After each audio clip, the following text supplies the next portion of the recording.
Welcome to Whisky.com, where fine spirits meet. My name is Lyning, Horst Lyning, and the master taste of Whisky.com. And today I'm on tour. I'm in Denmark at the Stauning Distillery, and I have a guest here. It's Alex. Please introduce yourself. Hello. Yeah, my name is Alex. I'm one of the 9 founders of Stauning Whiskey. I'm one of the engineers. We're 4 engineers. A helicopter pilot, a doctor, a teacher, a chef, and a butcher. Very good. 9 very different people, but I'm one of the engineers. Yes. Yeah, and Stauning isn't that old distillery. We've saw an old building with old stills in it, but when you pass here by the road, you see a wonderful, beautiful, new-built still house and around malting floors, everything. So when did that happen? Oh yeah, yes. The new distillery was built in 2000. Or we finished in 2018. So we started up production end of 2018. It was a big change to have 24 pot stills instead of 5 pot stills we had from the old distillery. It's the same place, it's the same distillery. We just made some more. Okay, so you're one of the distilleries in the world with the most pot stills running, and I heard yesterday from you that they are direct fired. Yes, when we started back in 2005, we didn't know anything about whiskey. That's very important to say. It was just as a hobby to start up and make whiskey. And the easiest or best way of learning is doing. So we decided to go back in the old books of how to make whiskey. So floor malting and how you mash, how you malt, all that, and how you distill. In the old days, you used open fire to your pot stills. So we decided to do it the old school way.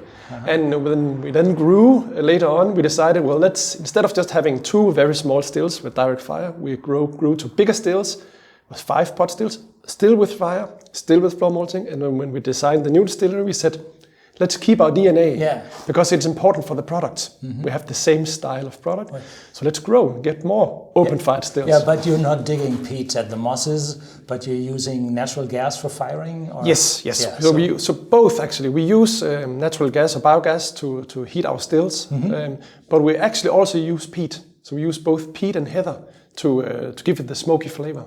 Yeah, but not during the heating, but during the malting? No, during the heating. So before when we start up with hot air and peat, but we start with mostly just peat smoke, and then we continue and go over to just hot air. So it's the same process. They just go over from smoke to heat just after. Okay. In the beginning, in 2005, you started with a small amount, I guess, because these pot stills are very small. Very small. And do you still have whiskey from that time lying in some of these casks here? Yes, we do, but it's a very small cask. So it's privately owned? Yes, it's not for sale. We have a few bigger casks lying around somewhere in here, which is some of the oldest we have. But it's not from 2005. In one of our warehouses, we have the very first casks, the small casks, and they were 32 liter, 50 liter. So the flavor now is probably not the best in the world anymore. a little bit woody. A little bit woody. Yes, exactly. And the pot stills, how big are they really in terms of content in liters? So the ones we have now are 2,000 liter stills. 2,000 liter. It's not that small. It's quite small, but not the smallest I can guess. No. In the beginning we had 400 liter wash still and 200 liter spirit still. Then we grew to 1,000 liter wash stills and 600 liter spirit stills. And when we designed the new, we would like to keep them small, because size also matters in distilling. The smaller, more character whiskey has. Exactly, yes. So we wanted to keep that. But we could go up in size, designing a little different line arm, how it fell, the line arm, and the condensers. We also changed a bit to match the taste, so we didn't change it too much from going up in size. To have more contact with the copper and exactly. the cooling. Yes, exactly. And well, now we have the main selling proposition, small stills, lots of them. But you also talked about the maltings, which is, I never heard about a whiskey distillery around outside Scotland which does its own malting. Yeah. So this is really unique. Yeah, we think so too. And again, when we started up, we wanted to do and try everything from scratch. And we needed to understand how malting works when we started. And the best way was to do it ourselves. So when we started in the old abattoir, the butchery, in 2005-06, the old cooling room you had for the meat in this butchery, we used for floor malting. So we had about, I think, 8 square meters of floor malting, where we could control temperature and check out what happened while floor malting. And again, when we then started the old distillery, the old farm we have here in Stauning, we continued doing floor malting. So we had first one lane, 2.5 meters wide and 20 meters long. We started doing floor malting. But one big difference from Scotland and Denmark is that we do an automated floor malting. So you have robots running up and down? We have a machine, actually. We have a machine, and you'll probably see in pictures and video, this machine that runs over the floor and turns the grain. Okay. So it has kind of some shovels that goes in so and turns no longer monkey shoulders. And I actually remember that the first man that worked here was Mogens, the father of 3 of the brothers, also part of the Stauning whiskey. He said, I can do that. I can do the floor malting. We were like, no, because at some point of time when it's really hot, you need to turn it up to 2 times per hour. And it takes about half an hour to turn the grain when you're really fast. So no way. So we actually invented a machine that does that. So, and you talked about the farm. The barley is from here, or? Yes. It's a local barley, and we also use rye, and it's local rye. So it's the local farmers that grows the grain we need at the distillery. And we saw the big containers just behind that building here. So this is content for half a year, or? Oh, I actually can't remember how long it's for. We have they're not big enough for a whole year. Okay. We have 2 big we call it American silos. Yeah. So the farmer, he comes and deploys the grain in the silos, and then we can take it with a tractor and a big wagon we have there. So when we need to put it on the floor, the tractor picks it up. We have the tractor at the distillery and moves it to the floor. So we can do that by ourselves. So plan instead of getting it directly from the farmers to the floor. Okay. In the beginning, we got it directly from the farmers, but it was supply and which day and so on. Yeah. So it's better to have some stock yourself. So. Not mini buffers, but buffers. Yes, buffers. Yeah.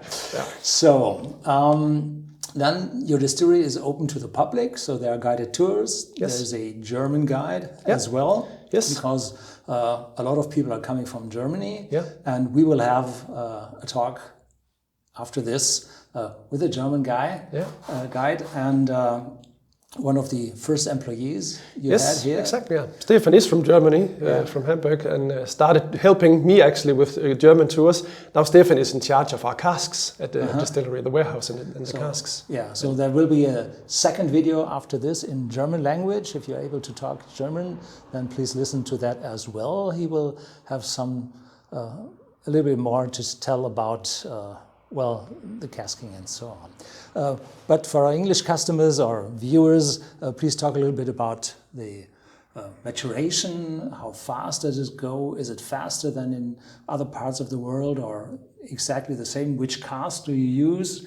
We see new fresh ones, we see older ones, all have probably American standard barrel size. So what are you doing? So we do a lot of different things at the distillery. We kind of see ourselves as not like the new Nordic food wave, but new Nordic whiskey, where you also experiment and try different things. So in this warehouse, this has become a more trial and testing warehouse, this one. We have 2 other warehouses. You'll see that we have a bigger warehouse where we have our big batches, but this one we can roll the casks out and test. So we have, for example, behind me here, we have Misonara wood, Japanese oak, 4 casks of that. Quite expensive. Yes, very expensive. And 4 casks at the moment where we test barley that's not smoked, barley that has been smoked, rye that's been smoked, and rye that's not been smoked. So 4 different casks of Misonara with 4 different kinds of spirits in it to see how is the effect on different spirits in the same cask. Okay. We have a new American white oak, heavily charred for our rye whiskies. We have Maker's Mark ex-bourbon wood casks. Then for our single malt, for our peated single malt, non-peated single malts. And then we also do a lot of finishes with Madeira and mezcal casks and vermouth casks. And, vermouth. Vermouth, yes, very interesting. Pedro Jimenez, Oloroso, different port wine, a lot of different rum. We have from Fiji, Cuba, Virgin Islands, a lot of Belize, a lot of different places. So we try to do a Calvados, Armagnac, a cognac. And the purpose of this is to see what fits the Danish spirit the best. Okay. Because we've been seeing in Scotland and Japan, other places where they find maybe a special sherry cask that fits their product the best. That might not be the case in Denmark because we have a different spirit in the environment we have here and the things we do here. So we try to find out which casks fits Danish spirits the best. And it's not like a port or a Pedro Jimenez that fits the best. Could be something different. Yeah. That is what we are seeing right now. So to have 15 years in advance for testing, isn't that bad? No. So you know what's going on, and today you're running the distillery at full capacity or nearly full capacity? No, we actually just at half capacity at the moment, almost half capacity at the moment. And how high is that? So the goal is to go to 900,000 liters per year in production. That's quite a big one. Yeah? Yes, it is. At the moment we are about 450. Yeah, something like that. And we've been, the first year we did a lot of tests. So how does it work with rye whiskey and how does it work with a barley as we had before? But we have made some changes at scaling up. Changes a lot. So much bigger washbacks. Now it's a 28,000 liter washback compared to a 1,000 liter washback before. Yeah. You know. What does pressure, what does temperature curves, how does it develop, how many days to get the same product out of it. So we've done a lot of testing before we really could start up production. So it's a small production in the beginning, in a big facility, then it slowly grows. Yeah. So good to hear that you have time, and the distillery is, I see, well funded. Yes. So that you have the time to experiment and to bring out a very well sophisticated and proof product. We hope so, yeah. In the end, this video will show up on our channel approximately mid-September, and then you have your newest bottle out on the market. Yes. And you change from 0.5 liter bottles to 0.7 liter bottles. Exactly. So that there is, well, we can see that there is more amount of whiskey available, so that you do not have to keep the bottles small to give it to more customers. What is the new whiskey like? What does it stand for? So we've created 3 different core versions, and they are very much like the ones we had before. The 0.5 liter. So the content has been changed slightly in some of the versions. So for example, the first bottle we have coming out of the peated version is the same as the old version, but we've changed it now. So some of the next versions coming out has the smoke we use is from heather, heather, and peat. In the old days, we only used peat to smoke with. Then we had a visit from Dave Broom, the whiskey writer Dave Broom, and he was here a couple of years ago, 3 years ago, and we did a really big test on alcohol. So he was able to taste almost everything we have at the distillery. And what we found out is that our peat whiskey is good, our heather whiskey is good, but when we add them together, we get 1 + 1 gives 3. Very good. So we talked about, okay, this is different, bottlings, peated, heather. Mixing that together is not the same as using heather and peat in the kiln. But maybe it would give 1 + 1 gives 3. So now we started testing some years ago on heather and peat, smoking at the same time in the kiln. And we will see in not so long time how the effect is on the alcohol.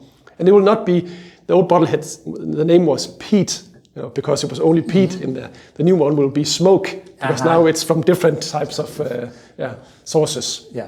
Okay, so we're right into time, and I would like to thank you very, very much for this interview. Welcome. And I hope you all like that, and if you find your way to Denmark for vacations like I did, have a visit at the Stauning Distillery. There are guided tours here. It's a wonderful place. And the sea is not so far, lots of sand and dunes, and very good for vacations. And well, the whiskey will go with you. Thank you very much Thank you. for that Thank you. talk. Bye.